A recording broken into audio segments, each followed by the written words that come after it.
What up, though, everybody, and welcome to Lions Nation Unite. My name is Spencer Raxter from Woodward Sports. I appreciate you tapping in. Make sure you smash that like button and subscribe. Lions Nation Unite is a platform created by Herman to get Lions content creators on all different walks of life from all different places together to put out great content and to keep you guys informed on the daily happenings with the Detroit Lions. So make sure you smash that like button and subscribe on YouTube, but also give us a follow on X, Instagram, and Facebook.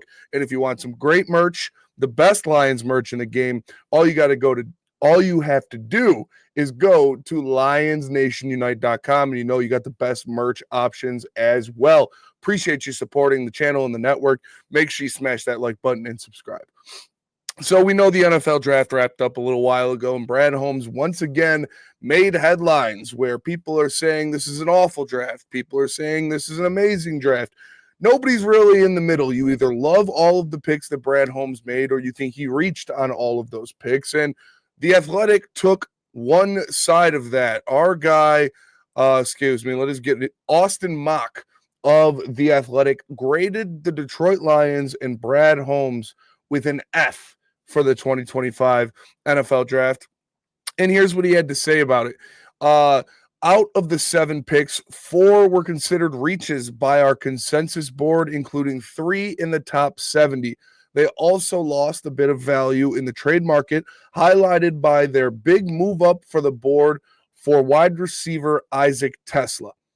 They lost a 4th round value in trades during that draft, and they lost the 4th most value in trades during the draft, and the 3 teams below them either gained a 1st rounder or had the chance to draft Travis Hunter.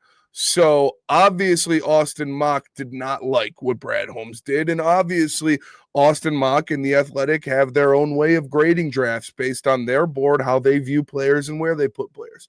But how many times do I have to say this? How many times do other people have to say this? GMs in general, NFL GMs in general, and especially Brad Holmes, don't care about your board. They don't care about your grading. They don't care about how you view players, as you can see with a guy like Shedeur Sanders, who was obviously the number 1 pick in the draft and then fell all the way down to where he did. Now, there was a little bit more in there, I will admit, but still, people and critics like Mel Kiper having him as the number 1 graded quarterback in the class, it's just not realistic. It's not how NFL GMs view talent. It's not how Brad Holmes especially views talent, because you have the consensus board of what people think. You have the individual network boards of ESPN, The Athletic, whoever that are more in tune because they actually look up these guys. Then you have an NFL GM's board that actually knows what they're doing and actually grades football players based on how they play football. And then you have Brad Holmes' board. And whether it was Jahmyr Gibbs and Brian Branch or Sam Laporta and Jack Campbell not being good picks or not being value picks, Brad Holmes made them, and he made everybody look stupid. And I think this is another person who is going to look very stupid. That being, again, Austin Mock of The Athletic. And like I said, I know you use your own algorithm. Brad Holmes doesn't care how you value his picks. Brad Holmes doesn't care how you value players. And in my mind, I know this is going completely opposite of what I said, but in my mind, he got, I think, a top 3. You could say top 4, borderline top 4, but I think top 3 defensive tackle in this draft. I believe he got the third and fourth best interior offensive lineman in this draft with both Tate Ratledge and Miles Frazier. I believe he got a wide receiver that was the 11th most athletic wide receiver in the history of wide receivers, at least since 1987.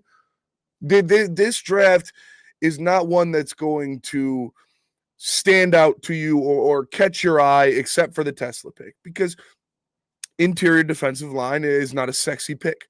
Interior offensive line is not a sexy pick. These aren't guys that are going to go out there and have 30 sacks in a season. These aren't guys that are going to go out there and run the ball for over 2,000 yards or anything like that. But like I said, you got at the very least, a top 4 defense, I believe top 3 defensive tackle in this draft. And I believe you got the 3rd and 4th best interior offensive lineman in this draft. And then the Tesla one, I think, is what they're so hung up on.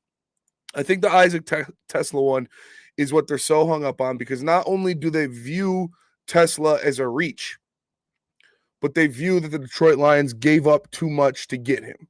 They view that giving up, basically what they did was give up their 3rd and 2/3 for a 3rd that was basically an entire round, almost 30 picks higher than where they were going to pick, and a 6th round and 2 6th-round picks. So they think the Lions gave up too much to reach for a player that they thought would have been there. And believe what you want, but we know how Brad Holmes views 3rd-round picks. He throws them around like candy, whether it be to get someone in season, whether it be to move up in the draft and get a guy that you want, or take a shot on a guy like a Broderick Martin, like a Giovanni Manu. I have hope for Giovanni Manu. I know Lions fans are writing him off. Broderick Martin, he's a bust right now. But on the flip side of that, other 3rd-round picks that Brad Holmes took a shot on, Kirby Joseph, a guy that had only played safety for 1 year before entering the NFL draft. He was a pick that people questioned. And he turned out to be the best safety in the NFL. Aleem McNeil, not a pick. Aleem McNeil wasn't somebody that people questioned. I think people knew what Aleem McNeil was, but people didn't think that he'd be what he is now. Right now, he's a 1st-round pick if you redo that draft. So Brad Holmes has shown that 3rd-round picks don't mean much to him. He's willing to move on from them if it means he can go up and get his guy, and he is willing to take a swing at a guy that has an insanely high upside, and you see him doing both of those in the pick for Isaac Tesla. Brad Holmes is so comfortable with what he can get in the 5th, 6th, 7th rounds that 3rd-round picks are kind of dispensable to him. You look at, even in this draft, like I said, Miles Frazier, I believe, is the 4th best interior offensive lineman in the entire draft. And Brad Holmes got him in the 6th round. You look at Ahmed Hassanin, the production that he had in college, if he did that anywhere else outside of Boise State, he'd be a 2nd-round pick. This is a guy who's only played football for 5 years. So he's going to learn and he's going to get better. But with the production, with the mentality, with the athleticism, and with the dog drive that he plays with, that guy shouldn't have been a 6th-round pick. So when Brad Holmes can hit on back-end picks like that, like a Malcolm Rodriguez, like a Christian Mahogany, that allows him to be more fluid with his 3rd-round picks and know that people love those. People want 3rd-round pick is sexy to somebody. When you talk about a GM and you're like, oh, I'll give you a 3rd-round pick to move up, they like that. That is something that other GMs like, but Brad Holmes sees them as dispensable, and we saw him do that, and we saw him take a swing. It was both of his 3rd-round pick philosophies in a singular move. He got rid of 3rd-round picks next year because he was comfortable with the guys he was going to get late in this draft, like Miles Frazier and like Ahmed Hassanin. He moved up in the 3rd round to take a swing at a guy who is a freak. Obviously, you know all about our guy, Isaac Tesla, 6'4", 4'4", 40-inch vertical, 0 drops throughout his career. The guy is a freak. Vanillatron, call him whatever you want. Brad Holmes saw that potential and took a swing at it. So I know that The Athletic, ESPN, Mel Kiper, those guys, they don't like his board, but more than likely he's right. He's got a track record of being right. He's got a track record of making these things pay off. And like I said, it was a perfect storm for a 3rd round of Brad Holmes doing things with 3rd-round picks that only he is comfortable with doing. Other GMs want to hold on to those 3rd-round picks because there's still talented players there. And it's not as important as a 1st-rounder, obviously, because you don't get the 5th-round year or the fifth-year option, But a 3rd-round pick, there's still a lot of talent there.